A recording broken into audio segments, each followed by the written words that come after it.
You know what day of the week it is. Wildlife Wednesday it is. Next up we got. This is why snakes are afraid of mantises. I don't know if that's the right word. Mantis?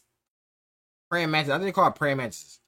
But hey, I don't know how, but let's see what it is. Time. Meet the mantis. Yeah, what happened was exactly what you thought. An insect killed a bird. Once again, an insect killed a bird.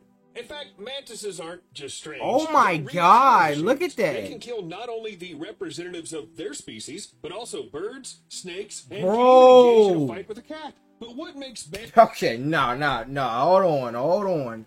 You might want to say mantis can kill humans. Mantises so fearless, aggressive, and bloodthirsty? Let's find out.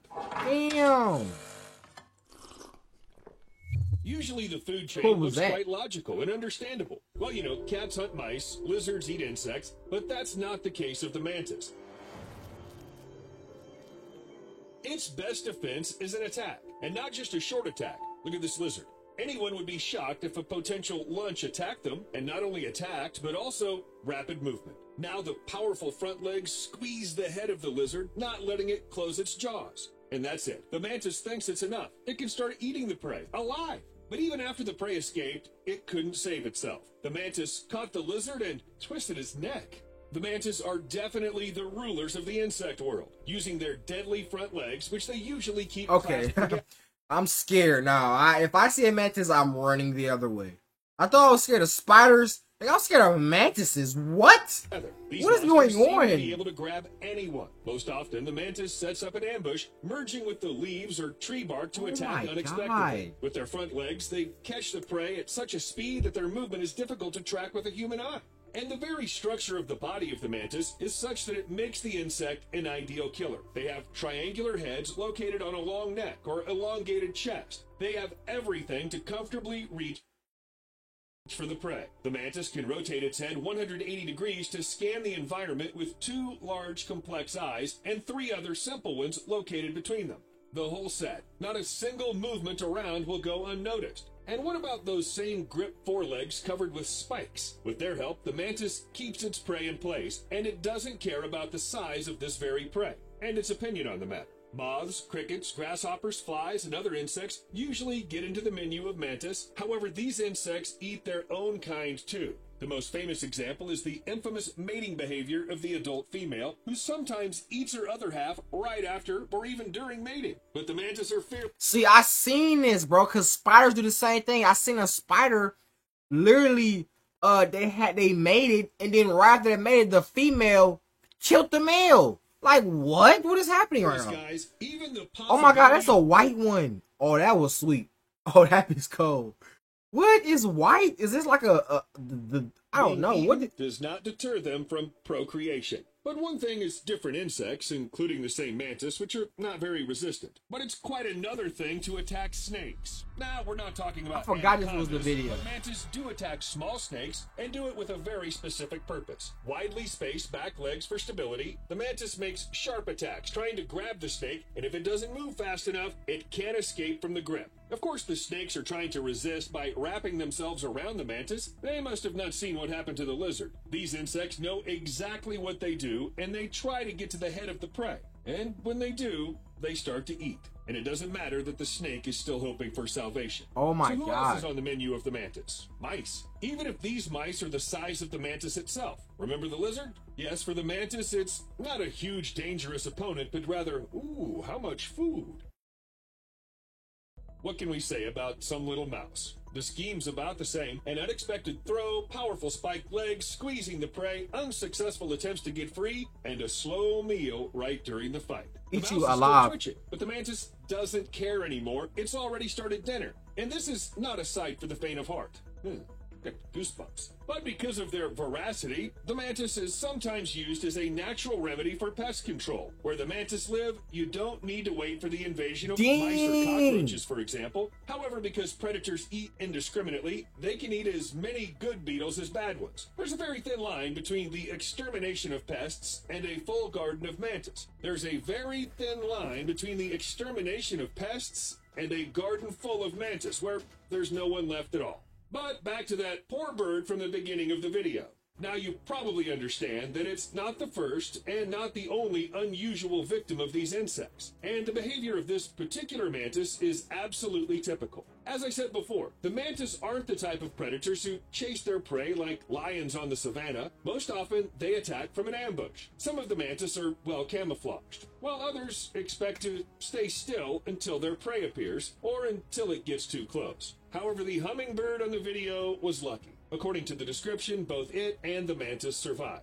And this bird was also saved through human intervention. If it's not for a fateful kick on the mantis, the world would be one hummingbird less. Well, no one saved these ones, for example. They didn't notice the danger, flew too close, and, by the way, note that the mantis sits on a special hummingbird feeder. That is, they know exactly where to hunt. Some species may even run on the ground in search of prey, but much more often the mantis hide and wait until the food reaches them. Yep, their food's delivered just like a pizza. But the mantis didn't know just where to hunt. They also calculate exactly the strength, speed, and distance of each throw. This is unusual for insects. For a long time, scientists believed that the mantis moved as if on the same program, like a winding toy, and if the prey falls into the capture or not, it's just a matter of luck. But a number of experiments have proved that the mantis really regulates the speed of impact depending on how fast the target moves. Sometimes, realizing that the speed was calculated incorrectly, they stop, then immediately correct their mistake. I want to say that if it wasn't for slow motion, we would never have known about it. Try to keep track of its movements. You know, the more I learn about the mantis, the more I think they are the universal hunter. Pretty small, but universal. Here a mantis is catching a fish. The poor thing doesn't even try to resist. What is going on? Insects shouldn't eat fish. Well, try to tell them that. And here's a mantis eating a frog. Despite the desperate attempts to get out, the frog hopes to tell it something like this: "Insects don't eat amphibians. You've got things all mixed up." But it's unlikely that the mantis cares. It's hungry. You know, they're like honey badgers, but insects. Hornet for lunch? Sure, yummy. And remember the mantis from Kung Fu Panda? It's an iconic show right there.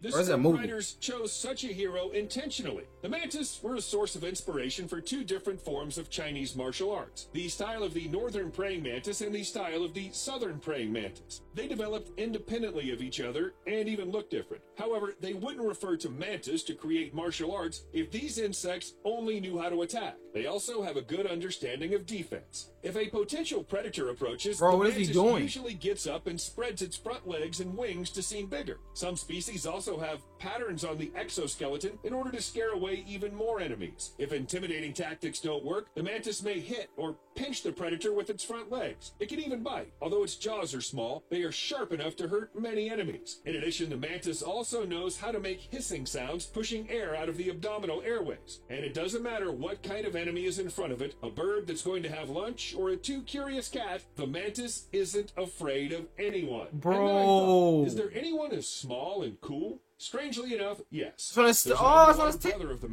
that? Shrimp.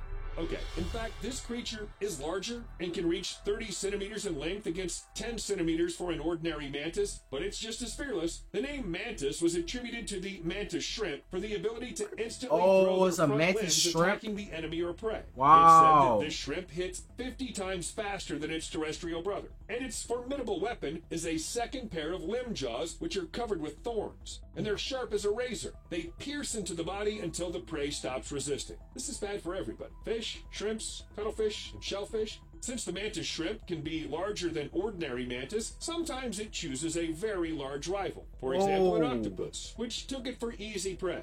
An underwater mantis strikes again, and again, and then, oh, look, it's as if it says, "Come on, let's see what you can do." But the octopus doesn't want to show anything and is trying to get away really fast. You know, I don't think anybody will judge him for that, except maybe the mantis shrimp. I think it's just getting warmed up. We can only hope that the octopus won't meet another mantis shrimp on a stakeout on its way, because then it'll be too late to run. Dang, look how big it is. That can compete with the mantis shrimp in its strange coolness is a snapping shrimp. They look quite usual, and they also have claws of different sizes, which can reach half the length of a not very large body. But it's in the larger claw where all the superpower of the snapping shrimp hides. When it feels that its prey is nearby, it opens the top of its large claw, allowing water to penetrate into a small chamber in the bed. Then at the right moment, it pushes the water out of the chamber with pressure. This happens so fast that bubbles are formed. And not bubbles that anyone can create by blowing into the water. These bubbles accelerate at almost 100 kilometers an hour, just fast enough to stun or kill the prey. When the bubbles burst, they make a snap sound. That's how the shrimps get their name. Because the bubbles burst loudly, I mean really loudly, the volume of the snaps of some species can go up to 210 decibels. That's more than a gunshot, which is 140 to 175 decibels. Both the mantis and their underwater relatives, of course, are striking. But I wouldn't be surprised if I go through the sources to find someone even cooler. Do you want to know who that could be? Well, subscribe. Wow, this is crazy. I ain't gonna lie, mantises is my new. I'm scared of mantises, bro. Fuck spiders. Spiders scary too. I want to see a mantis versus spider actually. Mantis versus tarantula. Somebody set it up. Set the fight up. Trying to watch it. Hey man, y'all like, comment, subscribe. Comment on me yet too next man. Follow me on Instagram where I'm most active at. You're on the grind to 1K man. I'm out.